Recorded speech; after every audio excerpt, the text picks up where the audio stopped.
Breath of the Wild is full of wonder. Vast landscapes look as if they go on with no end.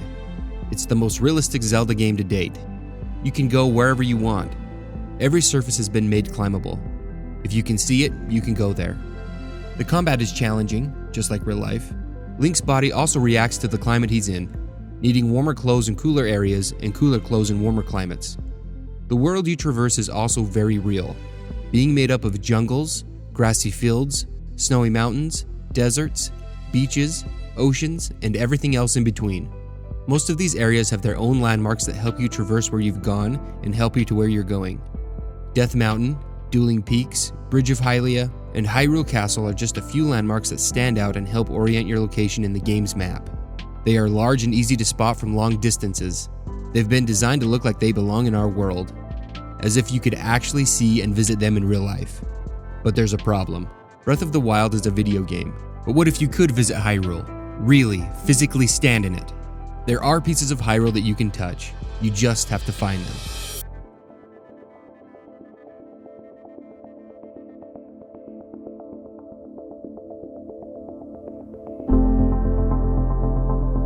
Spiral symbols are all over Hyrule in Breath of the Wild.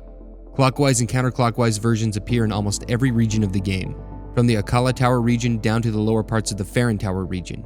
It was definitely important to someone at some time. The spiral is connected to the mysterious Zonai civilization.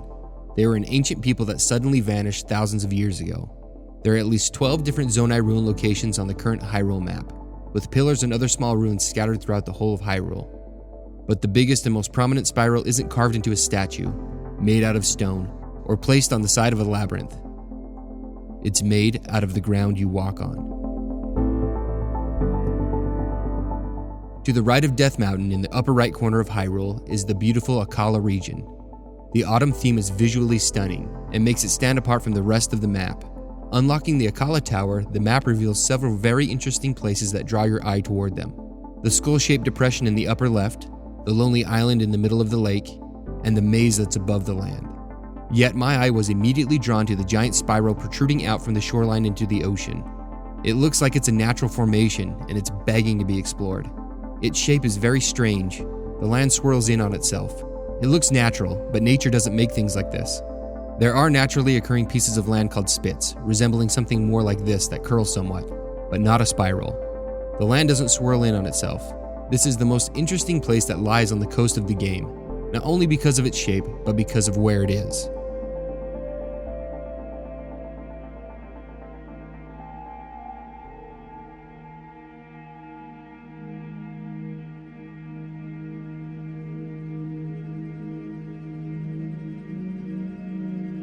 Akala is set in a perpetual autumn state, which is very unusual. All the other regions of Hyrule are essentially doing the same thing, stuck in the season they're set in. But their climates make sense as to why it is that way. The Faron region is tropical. You expect it to be warm and wet from rain. The Hebra region is high in the mountains, so it's expected to be cold and snow-covered permanently. They don't go through seasons. Akkala is the only region that shows the land going through this phase in a temperate change. Spring to fall with the dying foliage that is still on the trees and fallen on the ground. This area is different than the rest. It's unique in a way it behaves naturally. There are two other notable areas that show signs of changing seasons, though these are the opposite of Akkala. The Great Deku tree in the Korok Forest and the tree that's in bloom on Satori Mountain. These two areas have trees that are in bloom. This is usually a sign of warming happening, signifying spring replacing winter. These are two very special places within the game. The Korok Forest is where the Master Sword resides, along with the Great Deku tree. The other location lies on top of Satori Mountain next to a pool where the Lord of the Mountain appears. When the Lord of the Mountain emerges, the mountain illuminates in an eerie green glow, which attests that this is a very significant location.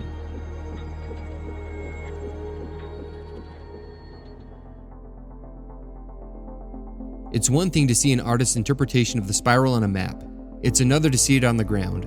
When you scan the surrounding landscape from the Akkala Tower, you notice the various landscapes that were seen on the map, including a few more.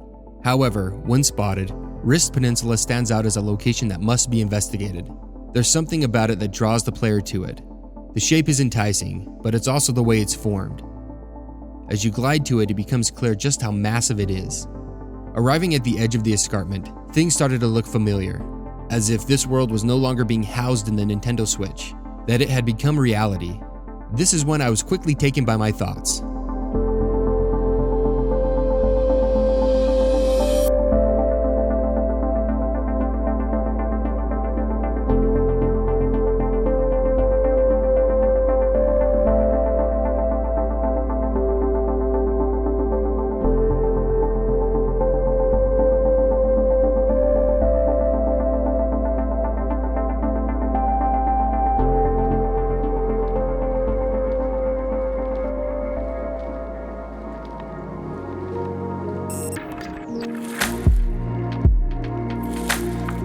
Rist Peninsula looks eerily similar to the Spiral Jetty in the Great Salt Lake. Both spiral in the same counterclockwise direction and are surrounded by water. The Spiral Jetty is located on the northeastern shore of the Great Salt Lake, near Roselle Point, Utah, about a 2.5-hour drive from Salt Lake City. The Spiral Jetty is a giant earthwork masterfully created by Robert Smithson in 1970. It measures 1,500 feet long, 15 feet wide, and spirals counterclockwise. The structure is made up of basalt rock, mud, and salt crystals, all natural elements that are native to the surrounding environment. It was constructed during a time when the water level was high. The Great Salt Lake surrounded the rings just like Rist Peninsula, two contrasting elements that combine to create something unbelievably beautiful. The setting of the artwork was deliberate. Smithson liked the red color and composition of the water that he connected to the primordial sea. After its completion, it spent a couple of decades submerged under the salty lake, only to be revealed in the early 2000s.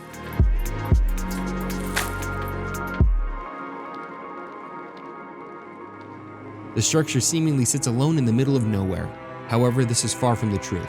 Much like Breath of the Wild, there are ruins scattered all over. The dirt road that leads to the Spiral Jetty winds around various mountains and hills that bear marks from the past. There are steps that go along the entire length of the landform. These are ancient shoreline marks from a large prehistoric body of water called Lake Bonneville. This lake once covered a large portion of Utah. It's been theorized that the lake drained at Red Rock Pass in southern Idaho, due to the sudden erosion of the mountains in the area, causing a catastrophic flood. The only remnant of this once mighty body of water is the Great Salt Lake. The ancient shorelines aren't the only relic from the past. Upon rounding the final turn, there are several old constructs in the distance on the dry lake bed. Cracked and dried wooden pier pylons waste away, year after year surviving bitter cold winters and sweltering summers. Debris has rested in the sand for decades, slowly decaying in the salty dry air.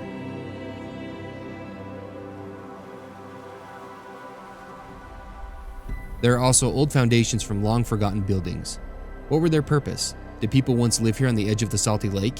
These old relics echo the ruins that dot Hyrule. The past is very mysterious here, and the memories of what these once were have been forgotten by the current generation. I drove on the dusty road until it ended. I arrived at the Spiral Jetty alone. There wasn't another person for miles. For this brief moment, I was the only one paying this amazing structure the respect it deserved.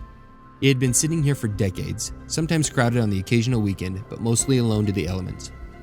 I had a chance to be with it one-on-one. There was quite a distance I had to walk before I could make it to the beach. The shoreline around the Spiral Jetty is blanketed in dark basalt rocks, from pebbles to boulders. The air was warm with a subtle breeze. I walked toward the edge of the escarpment. As I walked closer to the edge, the jetty slowly revealed itself to me. I walked closer and closer with every step exposing more and more of the structure. My anticipation grew as I had waited long enough to see it. The sand and small rocks crunched under my shoes. I noticed the heat from the sun beating on the left side of my face, until, with the final steps, the entire jetty appeared in my sight.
I beheld the spiral protruding away from the land in a counterclockwise coil. The wind seemed to beckon me to follow the path. I started on the 1,500-foot corridor that wound its way to the center of the coil. Each step was met with sand and black rock. The lake was in the distance, reflecting the clouds on its glass-like surface. This was in essence the same journey Link has to make in order to reach the shrine at the end of the spiral. It absolutely felt as if I were mirroring the events of the game. I started the turn around the first coil, which took quite a while to complete. The sand was a mix between mud and dry grains, which made it difficult to walk through while maneuvering around the large rocks that make up the jetty. Though I quickly found myself about halfway through the second coil. Before I knew it, the final turn arrived and ended suddenly at the center. It was then at this moment I felt the impact of where I was standing. I was alone with the giant spiral. I realized the vision and hard work that had to go into making such a piece. Everything was unnaturally still, accompanied by the rhythmic sound of the lake lapping ever so gently. It was a harrowing experience. It's hard to describe the way I felt standing there. Somebody I had never known had made an impact on me that I'll never forget. To add to the sense of wonder, I was replicating something I had done previously in another form. It was as if Hyrule was no longer constrained to the Nintendo Switch. This all came about because I played a video game on my couch, and it reminded me of a past visit I had made to this very spot. Even though this amazing earthwork had been sitting here for almost 50 years, it's still able to evoke emotions of awe and inspire those who experience it. Though you can view it through images, and that does have an impact, this needs to be experienced in real life. Nothing compares to being with it in person.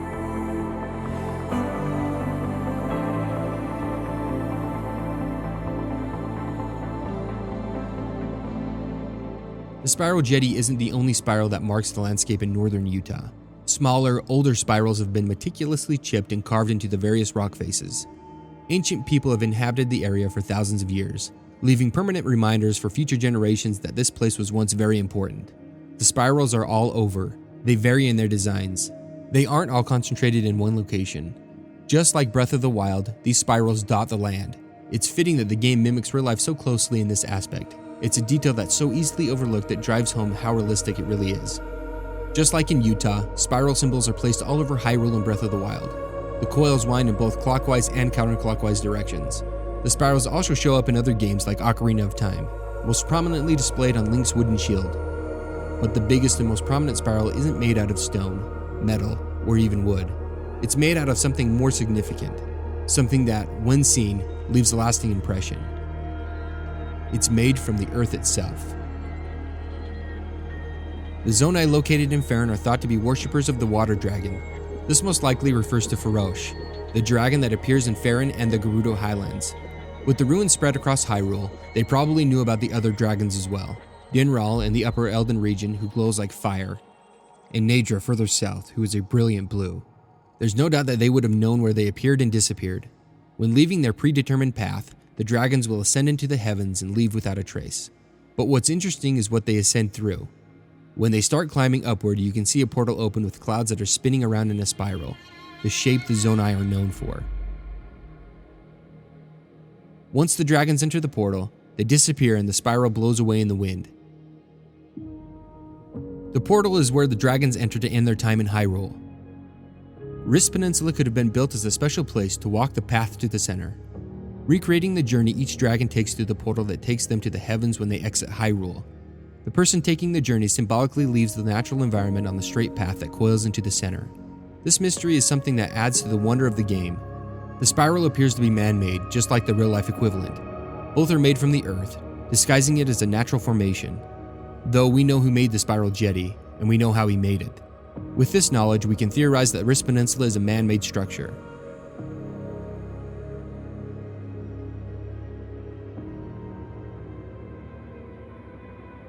Rist Peninsula and the spiral jetty aren't exact copies. If you look closely, Rist Peninsula is the negative space between the spirals. If you were to overlay the two, Rist Peninsula would fit snugly inside the spiral jetty.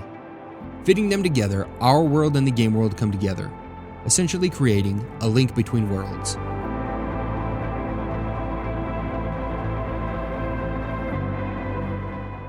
Breath of the Wild is a game full of encounters like this.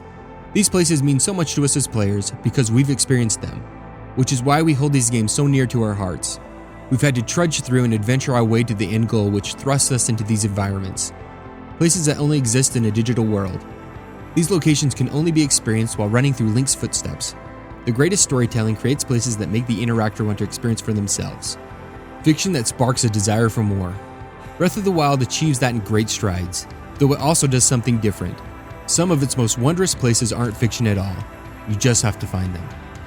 Whether you're finding a giant horse among normal-sized horses that you can mount and stable for future use, seeing an eerie green glow on a mountaintop that calls for answers, discovering a long-forgotten temple full of guardians that you either have to defeat or somehow get by in order to reach the shrine in the back,